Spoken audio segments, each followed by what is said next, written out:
à Monsieur W.F. en réponse à ces vers. Alors que de Colomb la barque courageuse, déployant sur les flots son aile aventureuse, allait braver l'abîme et l'onde et le trépas. Redoutant pour sa nef la tourmente et l'orage, des amis alarmés déploraient son courage. Mais lui ne les écouta pas. Du Dieu qui l'inspirait, suivant la noble trace, le succès couronna sa généreuse audace. Son geste fit éclore un magique univers, et tout à coup, debout sur la vague enchaînée, il surgit au regard de l'Europe étonnée, maître d'un monde et roi des mers. Mais je n'ai pas tenté sa sublime conquête. Que puis-tu donc, ami, redouter pour ma tête? Que me font après tout ces flots où tu me vois? Ah, je voudrais tomber, mais semblable au tonnerre, en laissant dans ma chute, au ciel et sur la terre, l'auguste clameur de ma voix. Je l'avouerai, rêvant d'une illustre mémoire, mon âme ardente et jeune a courtisé la gloire, mais ma faiblesse, hélas, a trompé mon essor. Pour braver les hauts temps, mon aile est trop fragile, le ciel ne donna point au bengali débile le vol superbe du condor. Fermant l'oreille aux vœux d'une jeunesse avide, humble et soumis je marche où le destin me guide. Dieu, qui donne aux uns l'ombre, aux autres les splendeurs, fit l'aigle pour planer dans un ciel de lumière, le soleil pour remplir sa brûlante carrière, et moi pour chanter mes douleurs. Mes douleurs, noble enfant de la Calédonie, où la brise murmure une austère harmonie, tu n'as jamais connu ma sombre passion, car tu n'as pas gémi sous un bras qui t'opprime, car tu n'as pas maudit, impuissante victime, une implacable oppression.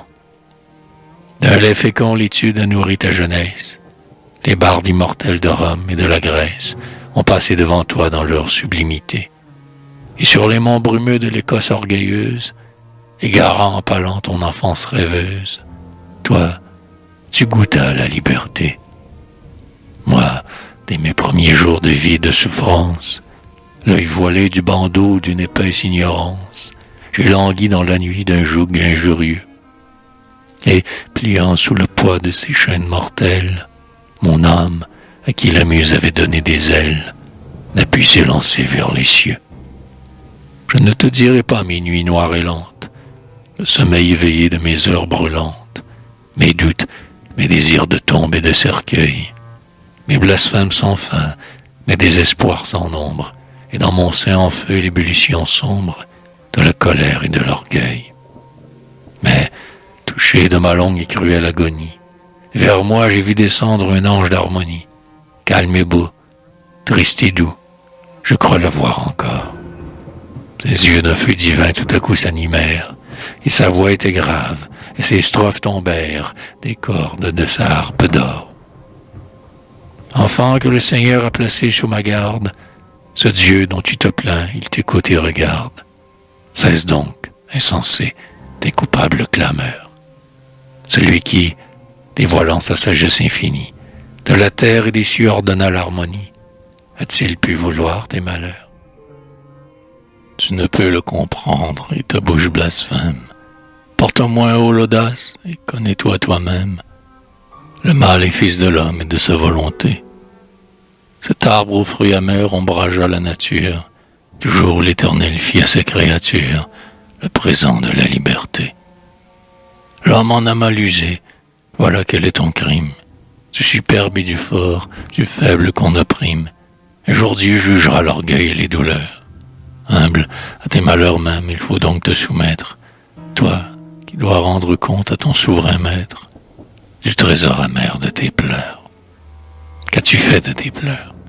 Sous leurs gouttes divines, ton âme au lieu de fleurs a germé des épines, et ta bouche, indocile au céleste transport, n'exhalant qu'en secret une plainte importune, pour instruire ou charmer tes frères d'infortune, reste muette et sans accord. D'un coupable sommeil, réveille-toi, poète. Chante la vérité sans craindre la tempête. Contre un joug que le ciel ne voit qu'avec courroux, tonne, puis, apaisant ta sainte frénésie, même à tes oppresseurs verse ta poésie, aux flots plus calmes et plus doux. Apparaît à leurs yeux des sommets de la lyre. Quel que soit son orgueil, l'homme subit l'empire, et des mâles talents et des nobles vertus. Que ton luth soit une âme à la fibre sonore, et qu'il soit plus vengeur et plus terrible encore que le glaive d'Harmodius. Dans tes fers étonnés jette un accent sublime. Dieu, qui bénit ta cause et l'espoir qui t'anime, parlera par ta bouche et soutiendra ton cœur. Et ton esprit, ouvrant ses ailes de lumière, tu pourras de ta nuit de fange et de poussière sortir rayonnant et vainqueur. Et moi, prêtant l'oreille à ce mentor auguste, dès lors, contre le mal et son empire injuste, j'ai fait vibrer le luth qui chantait sous mes doigts. Je n'ai pas reculé devant ma noble tâche, et, volant mon but sans crainte et sans relâche, dans l'air j'ai répandu ma voix. Honte à vous, dont l'orgueil est fécond en misère, vous qui foulez au pied la tête de vos frères, d'un spectacle pareil le ciel est révolté. Plus d'amour fraternel, plus de cœur magnanime, partout la main des Juifs, partout la main du crime, crucifiant l'humanité. Honte à vous qui versez sur les humbles paupières la nuit au lieu du jour, l'ombre au lieu des lumières, à vous qui redoutez le pur éclat des cieux, à vous qui, vous drapant de vos manteaux funèbres, venez comme la nuit dérouler vos ténèbres entre les astres et nos yeux. Et nous, hommes déchus, infortunés esclaves, nous qui baisons les mains, qui nous chargent d'entraves, honte à nous, Dieu qui fit pour les oiseaux les airs, le soleil radieux pour éclairer la foule, et le vent pour qu'il vole et le flot pour qu'il roule, nous fit-il pour porter des fers. Oh, que ne suis-je né dans cette Grèce antique, où la vie était libre et la tombe héroïque, où la patrie, armant ses sacrés défenseurs, roulait sur les tyrans une invincible armée, où de la liberté la main n'était armée que pour frapper les oppresseurs. Où la brise des mers et le vent des collines n'apportaient leur parfum qu'à de nobles poitrines, où, versant aux mortels de sublime ardeur, l'astre de la lumière et l'astre de la gloire, pour éclairer ces lieux qu'habitait la victoire, mêlait leur rivale splendeur. Mais ces jours ne sont plus. L'Europe abattardie dans un sommeil de plomb d'or et meurt engourdie. Le despotisme aveugle a détrôné les lois, et des mers de Borée aux mers de Salamine, sur cette mer esclave et de gloire orpheline, l'œil peut voir pulluler les rois. Ô toi, poète ami, dont l'humble et doux génie épanche à flots si purs sa rêveuse harmonie, fidèle aux jours mauvais ainsi qu'aux jours meilleurs, toi qui connais mon cœur et qui pesais ses peines, puisqu'en tout lieu, hélas, l'homme porte des chaînes, viens donc vivre et mourir ailleurs. Je sais dans l'océan une île où la nature peut au moins dérouler une page encore pure. Le soleil est son père, et sa roi des climats, illuminant d'amour la splendide créole, de son front couronné d'une immense auréole, écarta les sombres frimas.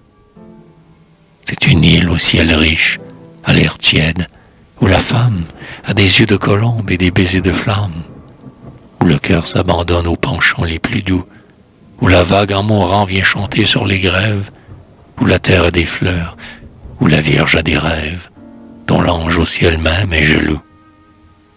Là, comme ailleurs, hélas, règne la servitude, mais au sein des forêts cherchant la solitude, nous fuirons sur les monts et tableaux douloureux, et les nuages blancs qui montent du rivage, déploieront sous nos pieds pour cacher l'esclavage, leur voile errant et vaporeux.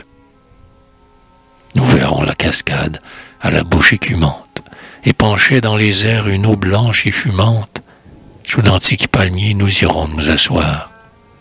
Ils verseront sur nous l'ombre de leur feuillage, où les sylphes des bois et les oiseaux sauvages dorment bercés des vents du soir.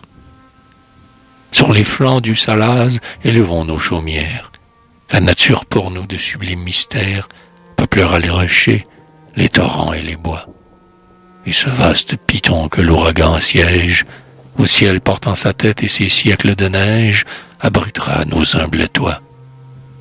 L'illusion, l'espoir, l'amour, la poésie feront de notre cœur leur retraite choisie. Dans les splendeurs du jour, dans le calme des nuits, avec le vent qui pleure, avec l'onde qui coule, avec l'oiseau plaintif qui gémit et roucoule, adieu nous dirons nos ennuis. Loin du souffle impur des cités de la terre, nous faisant des vertus un culte solitaire, d'espérance et d'amour nous rêverons encore. Et quand la mort viendra pour affranchir nos ailes, vers les cieux étoilés nos âmes fraternelles, ensemble prendront leur essor.